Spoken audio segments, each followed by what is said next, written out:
Hey everybody, Anthony Alfredo here, and we're at Nashville Superspeedway on iRacing in our Logitech G Chevrolet Camaro for a track lap with Fast Pasta. This is a really neat track. I'm not really sure why it's called Nashville Superspeedway and not just Speedway, because it's not a superspeedway, but it is a great cross between an intermediate or something similar. It is super bumpy. You can see me bouncing around even on the straightaways just from all the sections of concrete. It's kind of like a Dover or Bristol track surface. Not that much banking, and obviously much bigger. It's the largest concrete track on the circuit, but it's really fun. You can actually carry a lot of speed in these corners, wrap that yellow line tight, but the car really wants to slide out from under you off of turn 4, so you got to manage that rear grip and keep it pointed in the right direction. You could even roll this first seam a little bit on restarts and while racing side by side. In real life, they mess around with that resin out here and it adds a lot of grip. But you can see how much the banking flattens out off of turn 2.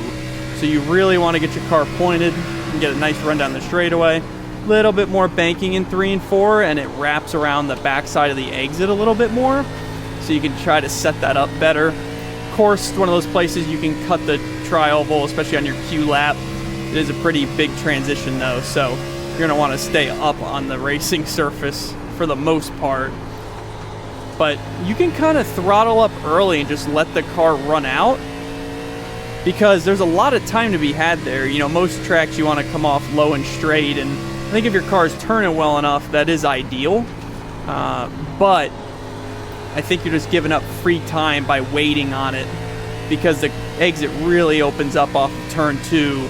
And we see a lot of guys just kind of throttle up and let the car have its head and gain time rather than trying to let it roll a little bit longer, because with the banking falling off, it pulls the car out anyways. And if you have the rotation on throttle, you can really utilize it just to build that momentum down these long straightaways. But such a cool track, and hopefully you guys have fun racing here this week. Just be smart, try to stay out of trouble. Usually puts on great racing. And it's been fun going back here in real life the last couple of years. Great city, great venue, and just really fast with a lot of character. That's it for this week's Logitech G Track Lap. I'm Anthony Alfredo, and I'll see you guys next week.